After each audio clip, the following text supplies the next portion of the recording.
Okay, here with Luke Woolfenden, who's the latest Ipswich player to reach 100 appearances. Luke, how does that make you feel? You're one of the elder statesmen of the squad now. I think it's only you and Caden Jackson that are over 100.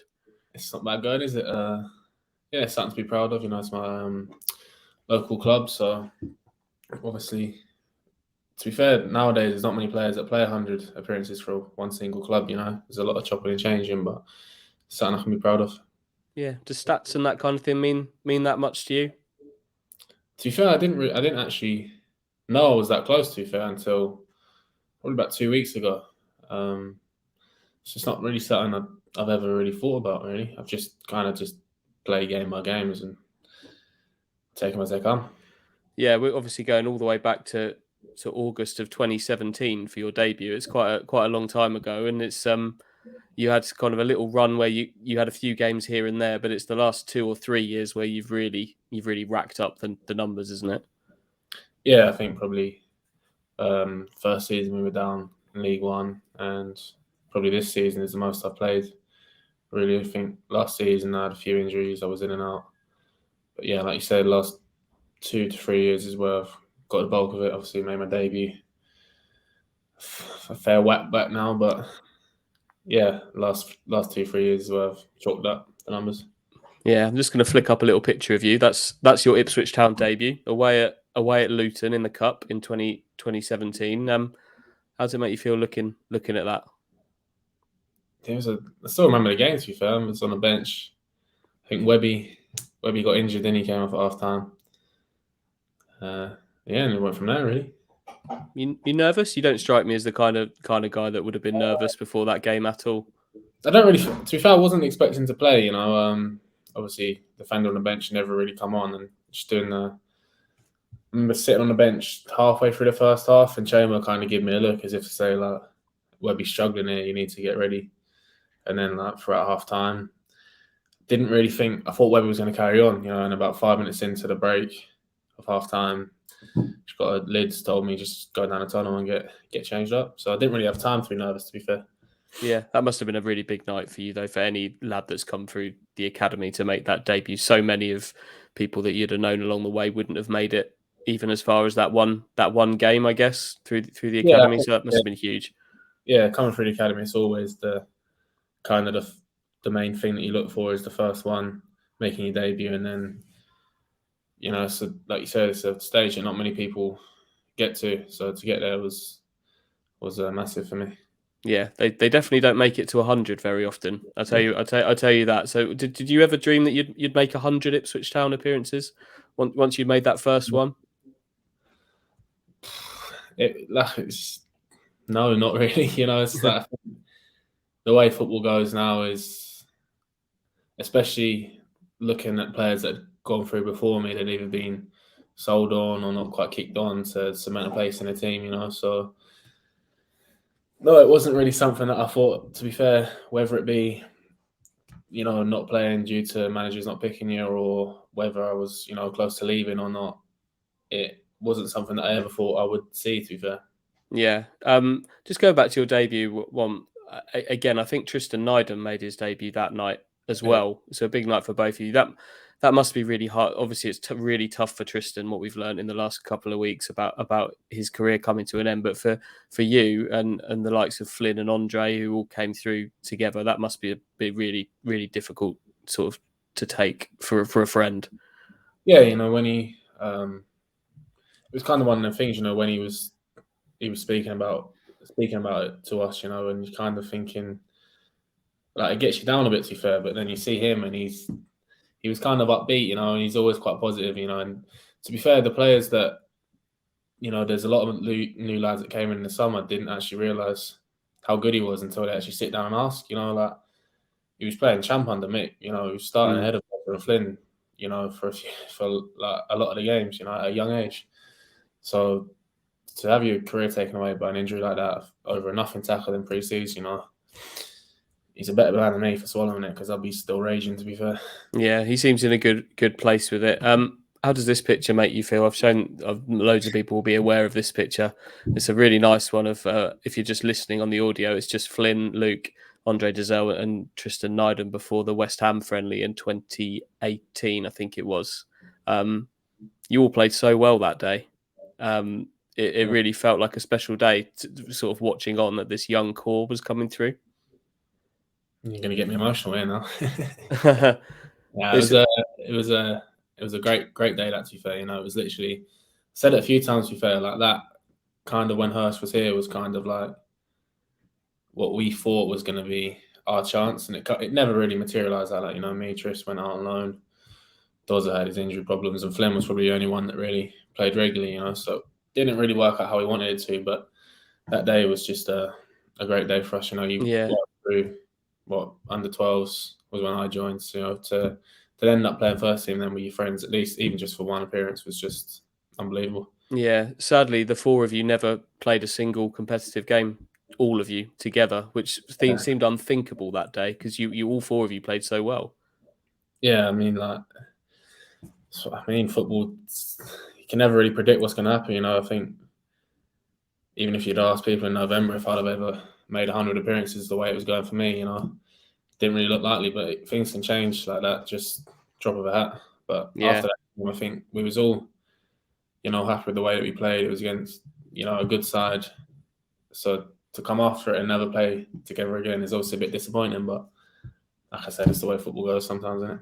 Yeah, obviously that game doesn't count towards your 100 Ipswich games, but that sounds like it was a special moment. Are there any sort of others from the 100 that stand out to you as kind of really, really big games that you played in that time? I think probably, obviously, the Palace one in the cup was my first full start, and obviously that was just with basically, like I said again, yeah, there it is. Yeah, like you said again, that was just with the 23s mainly. I think Selena and Danny Rowe played as well. So I think that was a big one just because obviously Premier League opposition. And, when you saw our team, you'd have probably thought we'd have got battered about 4 or 5, but we actually gave a really good account of ourselves. And, at the end, even the Palace fans were clapping us off. So that was it's still a memory that I've got now. Obviously, Lincoln, when I scored my first goal. Yep. That was a good one. And then I think it might have been Accrington Stanley at home when that kind of like the overlapping centre-back kind of came about. Got an assist that day. So they're probably the main ones that stick out for me at the minute. Yeah, a few more goals on the way, do you think? Yeah, to be fair, Mark's always on to me. I've been getting my head on a few, but they're not going. They're either getting blocked or they're just over. So it seems like one's waiting around the corner. But to be fair, I think we had a chat before I scored my first goal against Lincoln. You remember? We done an interview. Yeah, I do. Oh, he must be due a goal. And then I scored one on the weekend. So hopefully that same thing comes this weekend. Okay. So, yeah, we're recording this before the game with Oxford. I think we might not publish it until after the game with Oxford. So if you're listening and Luke Woolfenden has scored, you know. Oh, yeah. What am I on about? I meant to know what I meant to know what I'm talking about with this. Plymouth. Playing Plymouth. They've already played Oxford. Yeah, if you score against Plymouth, Luke, we know what's going on. So I've had a little look through your time and broken it down as to who you've played these games under. You've played under 5 permanent Ipswich managers, which is mad to think that someone so young has done that, plus a couple of caretakers as well.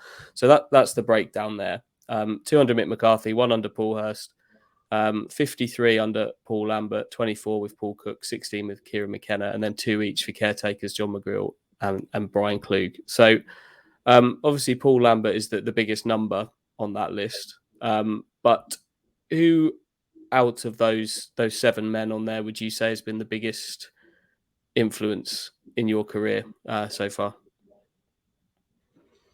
So if it's probably at 3 at the minute, I think probably now, the gaffer now is probably, got my best football, playing my best football under him.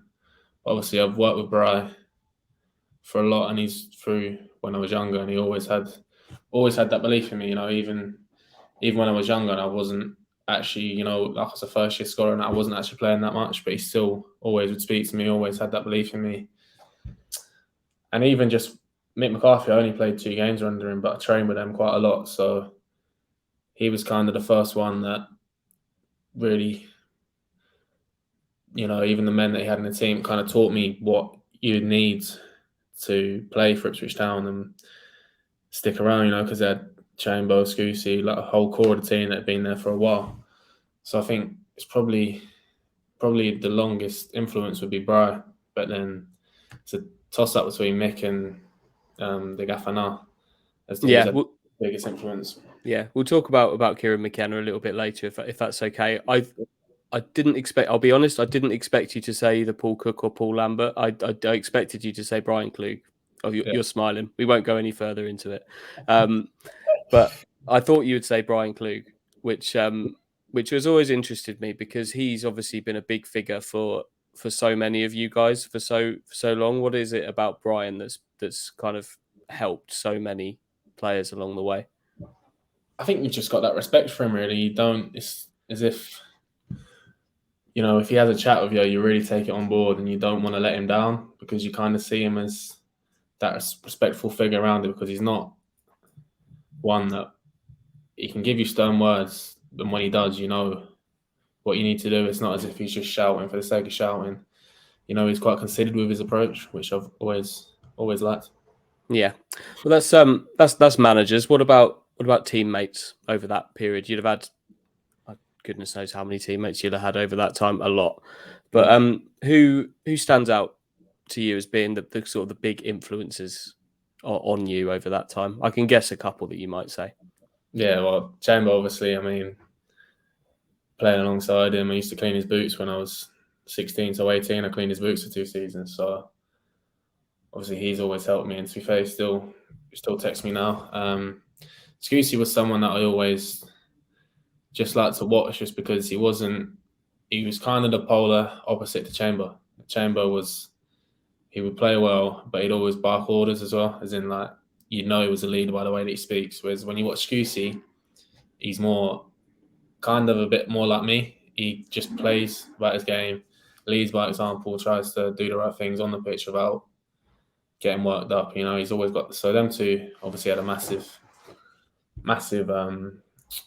influence on me personally. But to be fair, even now, Morsey is. I like Morsey a lot. He's helped me out a lot, to be fair, this season.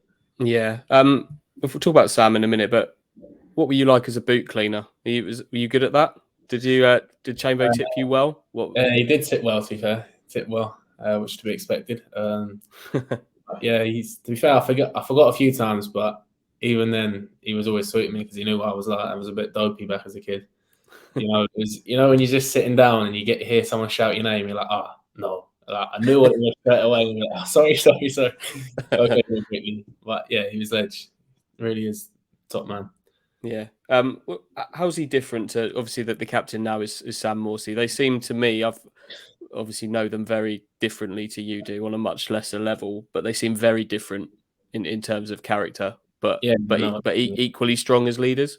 Yeah, both great leaders. I think they are quite different as people. Morsey's quite angry all the time, especially when we get on the football pitch, even in training. So he's kind of that lead by example. He demands 100% all the time. Whereas I think Chamber kind of knew both sides of it. You could put your arm around you and knew when you needed the pelters, knew when you needed just a calm word. So they are both great leaders, but they are quite different. Yeah. Yeah. Who's the best player that you've played with at Ipswich Town in your 100 games? Pure ability. It's a big question, that. I think pure ability. I think Selena's got to be up there. Technique on the ball, defeat. I think I played with Webby against Reading in a 4-0, and he's unbelievable. Left foot, right foot, comfortable on the ball, dominant in the air. Yeah. So he's up there, but Waggy's up there as well. Yeah. Waggy had an unbelievable left foot. Yeah.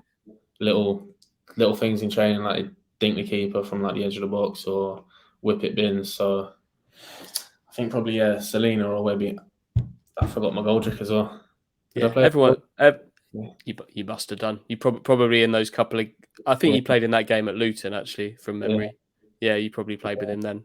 You definitely trained with him, so that'll do. That's good enough for me. Do you think anybody else that you've played with over those 100 games would have even tried that goal that Selena scored against Crewe earlier in the season? That chip? No, that's why I think he's like a law to himself. Really, he sees things and doesn't think about what the negative outcome will be, because if it goes off, it's unbelievable. Yeah. What about the most underrated that you've played, either by sort of fans, anyone within the game, the media? Who's the most underrated player that you've played with? I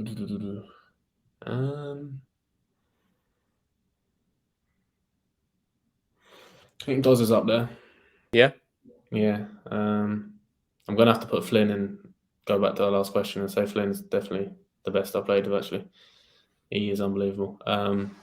But yeah, I think Doza, I don't really think he ever really he was quite underrated. He was always,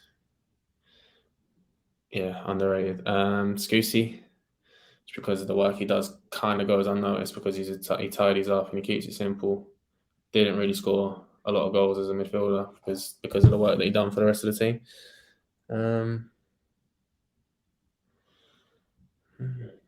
Jonas was quite underrated. Jonas, yeah. He played at a World Cup. You can't knock that, can you? And I think a lot of people thought he was just playing because of his throw-in, to be fair. So he's definitely underrated.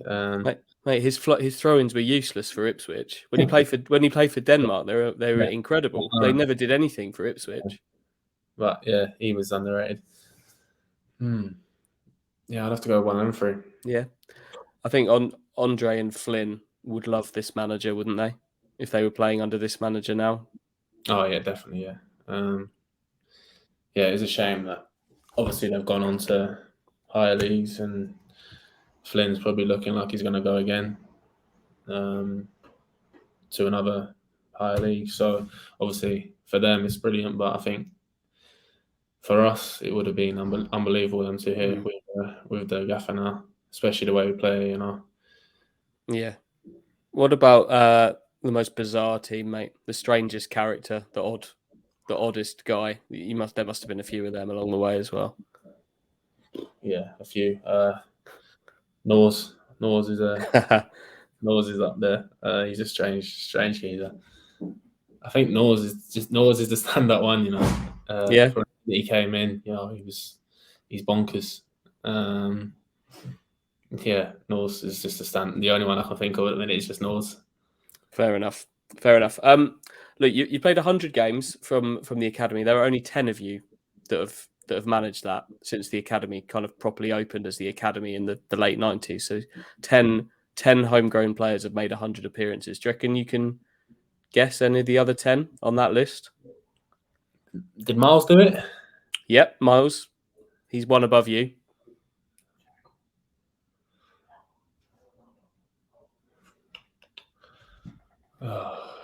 There's one more of your teammates on there. Of my teammates now? That left in the summer. One of your long-time teammates. Flynn? No, 99 Flynn got to. He bailed out on 99. He didn't want to do this interview, did he? No, he did not. He's escaped. Tommy Smith must have. Yeah, he's top of the list. Yeah, 200. I've got the full list. I'll put the list up in a minute, but I want to see if you can guess a couple more. Tommy Smith, someone that left in the summer? Yeah, you played against him recently. Well, he didn't get off the bench. Fish. Yeah, Teddy Bishop. Yeah. Yep. I suppose it was. How far back are we going? Back to about the mid-2000s. Striker. Works in the media now. Played for Spurs and Villa. Oh, Darren Bent. Yeah, Darren Bent's on there. How many did Luke Hine play? Yep, he's on there. Yeah. He's high up. Let me know when you give up. I want to see if you can get a couple more of these.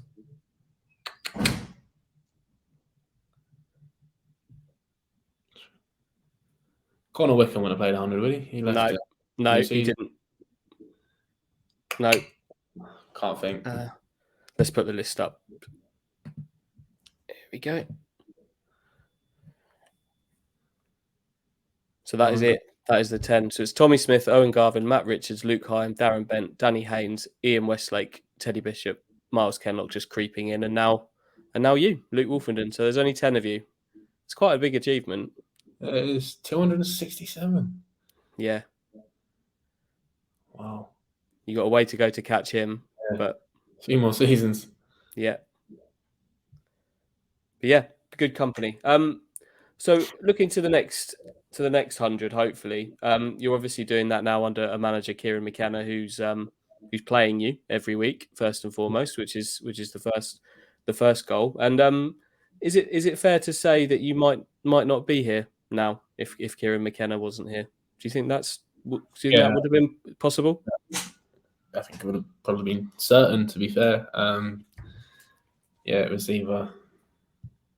It was nailed on, to be fair. I wasn't playing, I wasn't making squads, training with the 23s most of the time, so I was nailed on to go.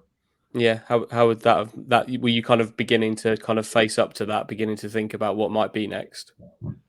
Yeah, to be honest, I was looking forward to it and the way it was going. I was waking up most mornings just not wanting to be anywhere else apart from Ipswich. I was coming in just in a bad mood, and I'm never in a bad mood. I was like, to be fair, if it wasn't for my girlfriend telling me to go, I probably wouldn't have gone. I'd have just stayed in bed.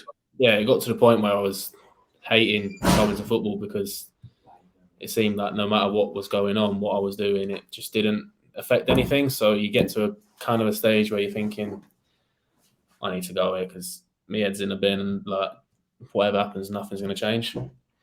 But thankfully it did. So yeah, I'm glad that I carried on coming in. Yeah. How quickly did it change? Obviously, Paul Cook left. John McGreal took over as caretaker. How quickly, even then, before Kieran McKenna came in, how quickly did you begin to feel like actually, I've got a future here now? How quickly did you realise that? John's first day, really, instantly, straight away. He was walking over to training and he just kind of put his arm around me and said, "What's going on? That you should, at the very least, be here. You should be playing higher than this league." What's going on? He was, he was brilliant with me. Still is now. He still talks to me now. Still helps me out with things in my game. He's been unbelievable. So yeah, pretty much straight away, that first session, he was brilliant with me. Yeah, and what about the new manager? Was it the same there? Just hit the ground running with him? Yeah, pretty much. Obviously I played in John's last game against Sunderland, played pretty well. Probably unlucky not to win that one. And then straight after, when Kieran came in, just straight away the same. Just called me into his office and said, "Look, whatever's happened is done. New manager now, clean slate. Let's work together, really." Yeah, it's working pretty well, isn't it? Yeah, this is without. I'm sure you would agree. This is the best you've played for Ipswich Town, isn't it? The last few months.